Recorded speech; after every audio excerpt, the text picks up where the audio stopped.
और इस बीच एक और बड़ी खबर आपको बता दें, योगी मंत्रिमंडल से भूपेंद्र चौधरी ने दिया इस्तीफा। तो यूपी बीजेपी प्रदेश अध्यक्ष बनने के बाद इस्तीफा दिया है सीएम योगी को भूपेंद्र चौधरी ने अपना इस्तीफा सौंपा। तो मंत्रिमंडल में पंचायती राज मंत्री थे भूपेंद्र चौधरी, लेकिन जिस तरह से एक अहम जिम्मेदारी उनको दी उसके बाद जो है अब सीएम योगी को अपना इस्तीफा सौंप चुके हैं भूपेंद्र चौधरी। बीजेपी में एक व्यक्ति एक पद का सिद्धांत लागू और उसी के तहत अपने पद से इस्तीफा दिया। कहना चाहता हूं कि उत्तर प्रदेश के अंदर अपराधी यह मान करके चले कि वह अगर गड़बड़ करेंगे तो बख्शे नहीं जाएंगे। धन्यवाद।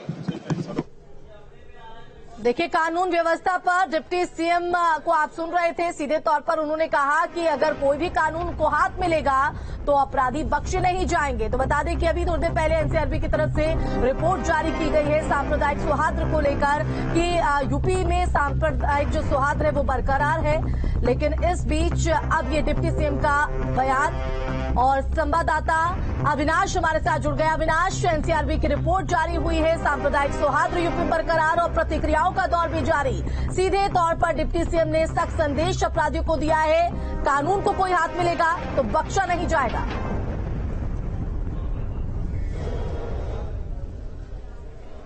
बिल्कुल आशमा, देखिए यूपी के लिए ये किसी उपलब्धि से कम नहीं है। ये उपलब्धि इसलिए है क्योंकि कभी उत्तर प्रदेश को दंगा प्रदेश के रूप में जाना जाता था, लेकिन जिस तरीके से एनसीआरबी की जो रिपोर्ट आई है उस रिपोर्ट में साफ तौर पर कहा गया है कि 2021 में सिर्फ एक सांप्रदायिक हिंसा की घटना हुई। वहीं अगर हम 19-20 की बात करें तो उन दोनों सालों में ऐसी कोई घटना नहीं हुई। तो निश्चित तौर पर जिस तरीके से सरकार दावा कर रही है कि लॉ एंड ऑर्डर की स्थिति काफी मजबूत हुई है, बेहतर हुई है, तो कहीं ना कहीं जो एनसीआरबी के बाद एक जो दावे वो धरातल पर उतर भी रहे हैं और उन पर मुहर भी लग रही है। लेकिन इस बीच बहुत बड़ी खबर ये भी है कि अपने मंत्री पद से अब इस्तीफा सौंप चुके हैं सीएम योगी को भूपेंद्र चौधरी।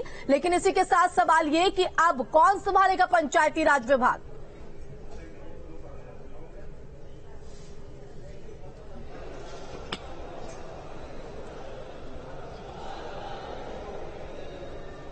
अविनाश, आप तक आवाज पहुंच रही है? भूपेंद्र चौधरी, देखिए अभी आपसे थोड़ी ही देर पहले भूपेंद्र चौधरी ने ट्वीट किया है।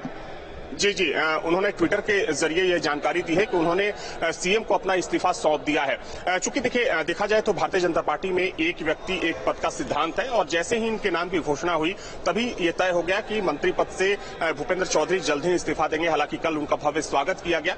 लेकिन जो दूसरा आपका सवाल है कि अब इस विभाग की जिम्मेदारी किसको दी जाएगी, तो देखिए इस बात की संभावना है कि हो सकता है कि किसी दूसरे मंत्री को फिलहाल पंचायती राज का जिम्मा दे दिया जाए और बाद में जब कैबिनेट का विस्तार किया जाए तो उसमें किसी और मंत्री को शामिल कराकर पंचायती राज का जिम्मा उसे दिया जाए। क्योंकि अभी तक सरकार की तरफ से कैबिनेट मंत्री भूपेंद्र चौधरी की जगह पर किसको लाया जाएगा या उनके विभाग को किसको दिया जाएगा, इस बारे में कोई आधिकारिक जानकारी नहीं दी गई है। लेकिन सूत्र बता रहे हैं कि फिलहाल चूंकि आज ही उन्होंने इस्तीफा दिया है तो जो उनका विभाग है पंचायती राज, किसी हो सकता है कि डिप्टी सीएम केशव प्रसाद मौर्य को दे दिया जाए या फिर किसी दूसरे मंत्री को, तब तक के लिए जब तक कि कैबिनेट का विस्तार नहीं होता और कुछ नए मंत्रियों को कैबिनेट में शामिल नहीं कराया जाता। बिल्कुल अविनाश, अभी जहां वहां पर खड़े हैं, किस तरह की हलचल है वहां पर इस इस्तीफे के बाद, और साथ ही साथ ये चुनौती इसलिए भी काफी बड़ी होगी, संगठन में काफी माहिर माने जाते हैं।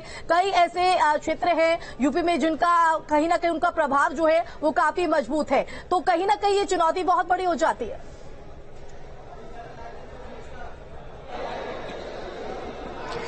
देखिए जहां तक सवाल भूपेंद्र चौधरी का है तो इसमें कोई दो राय नहीं कि संगठन के पुराने कार्यकर्ता रहे हैं, पार्टी में इससे पहले अलग अलग पदों पर रहे हैं और माना जाता है कि कार्यकर्ताओं से उनका एक अलग कनेक्ट है, कार्यकर्ताओं में एक अच्छी पैठ मानी जाती है। और खासतौर पर पश्चिमी यूपी में चूंकि जाट बिरादरी से आते हैं और तो एक भाजपा की रणनीति मानी जा रही है कि किस तरीके से पश्चिमी यूपी के साथ साथ जो पूरा प्रदेश है उसको साधा जाए। ओबीसी चेहरा है तो देखिए निश्चित तौर पर जिम्मेदारी बड़ी है और जिम्मेदारी के साथ साथ उनके सामने चुनौतियां जिम्मेदारियां भी बड़ी होंगी, क्योंकि इसी साल के आखिर में निकाय चुनाव होना है। 2024 के लोकसभा चुनाव में देखा जाए तो बहुत वक्त नहीं बचा है, और जिस तरीके से परफॉर्मेंस रहा है, अगर हाल फिलहाल के प्रदेश अध्यक्षों की बात करें, 2014 से जिन प्रदेश अध्यक्षों को जिम्मा मिला तो उनका प्रदर्शन काफी अच्छा रहा। और अगर हम हालिया चुनाव की बात करें तो हाल के चुनाव में भी तमाम कोशिशों के बाद भी विपक्ष पटखनी नहीं दे पाया भारतीय जनता पार्टी को।